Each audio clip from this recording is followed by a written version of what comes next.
안녕하십니까. 주리세 채널 최인용 세무사입니다. 여러분, 국토부에서 토지거래 허가구역 실거주자 유예 확대라는 제도를 2026년 5월 12일 날 보도자료로 갑자기 내놨어요. 이게 실거주 유예를 안 하더라도 무주택자가 임대 중인 주택을 살 수 있도록. 그럼 뭐야, 갭투자 아니에요? 갭투자는 아니래요. 그렇지만 2026년 12월 31일 신청분까지 한시적으로 운영을 해서 무주택 실수요자가 살 수 있는 기회를 준답니다. 이걸 왜 줄까요? 엄청난 게 숨어 있습니다, 여러분. 오늘 내용 끝까지 들어주시기 바랍니다. 반드시 조심하셔야 될 부분들이 있다고 생각을 합니다. 한번 살펴볼게요.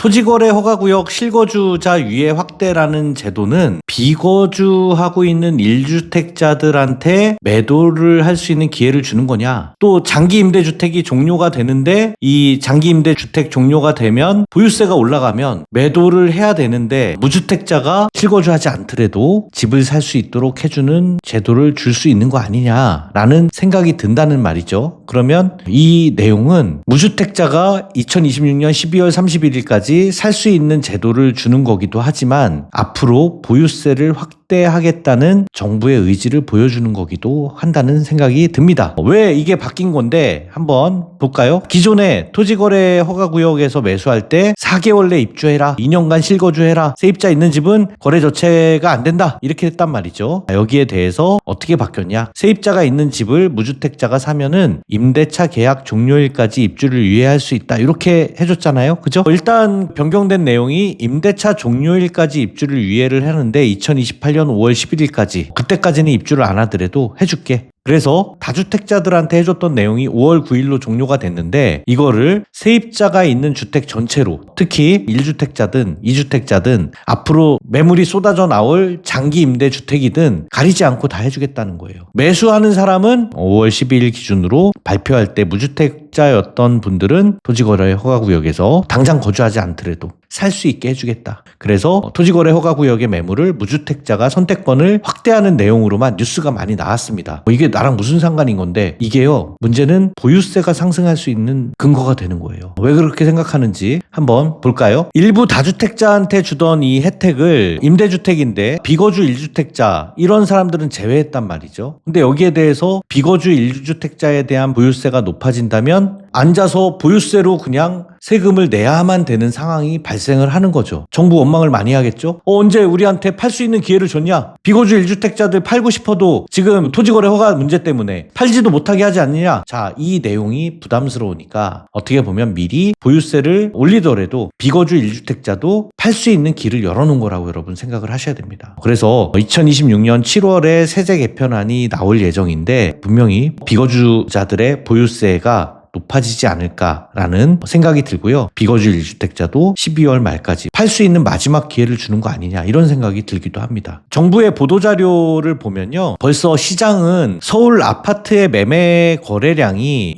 2025년에 무주택자가 매수하는 비율이 56%였는데 다주택자를 가지고 한번 매물이 나오도록 무주택자가 구입하게 했더니 무주택자의 매수 비율이 73%까지 늘어났다는 거예요. 그런데 이게 문제가 뭐냐면 강남이나 서초의 고가주택들이 팔고 싶어도 무주택자들이 현금 보유한 비율이 낮기 때문에 그쪽의 주택들이 많이 팔린 게 아니라 서울의 외곽 지역에 10억 언더의 아파트들이 매수 비율이 굉장히 좀 많이 늘었습니다. 그래서 다주택자가 팔고 무주택자가 산다라는 내용은 어떻게 보면 이제 10억 미만의 주택들의 가격을 많이 올린 그런 계기가 되었던 것 같습니다. 그래서 어쨌든 무주택자 매수 비율이 높아져서 실수요자 중심의 시장이 가속화됐다. 그래서 이참에 장기임대 주택이 종료가 되는 그런 물건도 무주택자가 소화할 수 있도록, 또 거주하지 않는 그런 주택들도 보유세를 높이면 팔아야 될 텐데 그런 내용들도 무주택자가 매수할 수 있도록 그렇게 제도가 바뀌었다라고 저는 생각을 합니다. 일단은요, 매입자가 무주택자여야 되는데 발표일 현재 무주택자가 살 수 있는 거고요. 매도하는 주택은 임대 중인 주택이면 됩니다. 발표일 기준으로 임대 중이거나 전세권이 설정된 주택이면 된다라는 거예요. 이게 갭투자를 허용하는 거냐? 그건 아니라고 얘기를 합니다. 뭐가 다른지 모르겠어요. 2026년 12월 31일까지 토지거래 허가를 신청하면 된다. 구체적인 내용은 한번 여러분들 보시고요. 그래서 자격 요건이 3가지가 있고, 이제 일정이나 절차를 예고를 해놨습니다. 그래서 요 아래 보면은 5월 13일에 입법 예고를 시작을 하고 2026년 5월 말에 시행령을 만든다는 거예요. 그래서 2026년 12월 30일에 허가 신청을 마감하는 걸로 일정이 돼 있습니다. 그래서 행정적인 그런 내용을 예고부터 하고 그 다음에 시행령도 만들겠다, 허가 신청도 마감하겠다, 이렇게 보유세를 올리기 전에 일단은 예고를 해놨다라고 좀 생각이 좀 들고요. 그래서 매수자는 이제 임대 중인 집이 있으면 매매 계약을 체결을 하고 관할관청에 토지거래 허가 신청을 할 거고요. 12월 31일까지 하고 그 다음에 허가 후에 4개월 내에 등기 완료를 하고 그 다음에 임대차 계약 종료 후에 2년 이내 입주를 하면 된다라는 겁니다. 자, 그래서 정부에서 오해하지 않는 4가지 정도를 이렇게 말씀을 해놨는데 갭 투자는 아니라는 거 하고 2년 실거주 의무가 없어진 거 아니냐. 예, 이거 의무는 있는데 시작 시점만 임대차 종료일부터 다시 실거주를 해라, 이런 내용이고요. 혹시나 뭐 양도세 중과도 그러면 유예가 연장이 된 거 아니냐, 이건 아니라는 겁니다. 5월 9일로 일단은 양도세 중과는 끝났어요.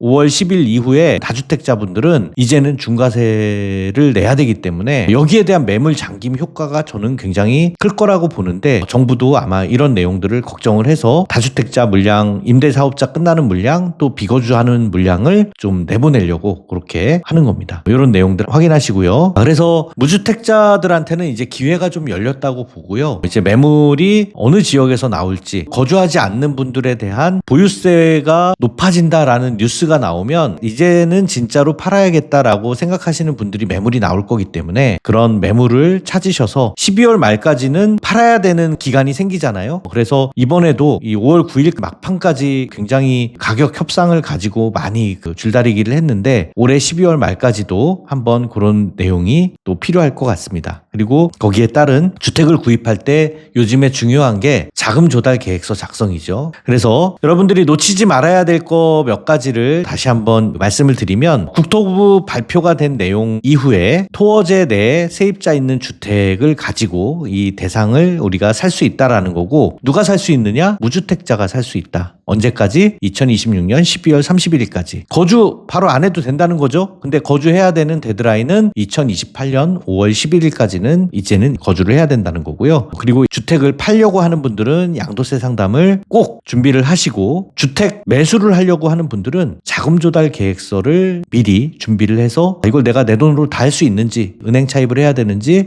아니면 부족한 부분을 증여나 아니면 부모님 특수관계자한테 차용을 해서 준비를 해야 될지, 이런 것들을 매도인 입장에서 또 매수인 입장에서 각각 준비를 하시는 게 좋겠습니다. 자, 오늘 내용이 도움이 됐다면 구독과 좋아요 부탁드리겠습니다. 감사합니다.